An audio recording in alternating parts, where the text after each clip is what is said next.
Hi friends, welcome to ఏఫ్హెచ్ kitchen. ఈరోజు మనం తయారు చేసుకోబోయే రెసిపీ గోడంబి ఉప్మా అండి.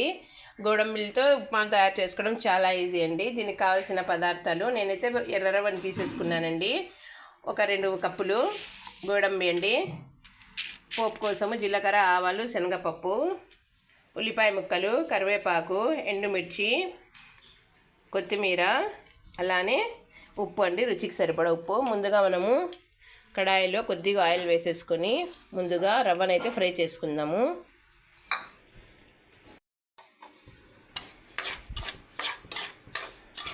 బాగా ఫ్రై చేసుకుంటేనే మనకు ఉప్మా పొడి పొడిగా వస్తుందండి. చూడండి, ఒకవైపు మనము రవ్వనైతే ఫ్రై చేసుకుంటున్నాము, ఇంకోవైపు వేరే బాణలిలో ఆయిల్ వేసుకున్నాము, కొద్దిగా ఘీ కూడా వేసుకున్నామండి. నెయ్యి ఎందుకంటే గోడంబికి మంచి ఫ్లేవర్ వస్తుందండి, అందుకని నెయ్యి వేసుకున్నాను. ఇప్పుడు ఇందులోకి మనము గోడంబిని ఫ్రై చేసుకుందామండి. ముందుగా చూడండి, కాజు అయితే కలర్ మారింది. ఇప్పుడు దీన్ని పక్కకు తీసేసుకుందాము. అదే ఆయిల్లోకి మనము జీలకర్ర, ఆవాలు, శనగపప్పును కూడా వేసేసుకుందామండి.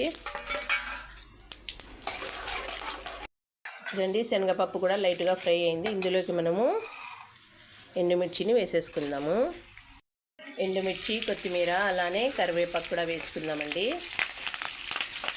ఎండుమిర్చి బాగా ఫ్రై అయింది. ఇప్పుడు ఇందులోకి ఉల్లిపాయ ముక్కలు వేసేసుకుందాము అండి. ఉల్లిపాయ ముక్కలు అలానే ఉప్పును కూడా వేసేసానండి. వేసి దీన్ని బాగా ఒకసారి 10 నిమిషాలు బాగా కుక్ చేసుకుందామండి. ఉల్లిపాయలు ఎప్పుడైతే బాగా కుక్ అవుతుందో అప్పుడు మనకి ఉప్మా అనేది మంచి టేస్ట్ వస్తుంది. ఒక పక్క మన రవ్వ అయితే బాగా ఫ్రై అయిందండి. స్టవ్ ఆఫ్ చేసిద్దాము. చూడండి, ఉల్లిపాయలు బాగా వేగాయి. 1 కప్పు రవ్వకి 2 కప్పులు వాటర్ అండి. 2 కప్పు అండి వేసి ఎసురు వచ్చే వరకు దీన్ని కుక్ చేసుకుందాం. ఎసురు వేగుతోందండి. ఇప్పుడు ఇందులో మనము ముందుగా ఫ్రై చేసుకున్న రవ్వను కూడా వేసేసుకుందాము. చూడండి, రవ్వ కలిపిన తర్వాత మనము స్టవ్ని కొంచెంసేపు కడాయి మీద ప్లేట్ పెట్టేసుకుందామండి, లేదంటే ఉప్మా ఎగురుతుంది. చూడండి, ఇలా వేగేటప్పుడు మనము మధ్యలో వీటిని కలుపుతూ ఉండాలండి.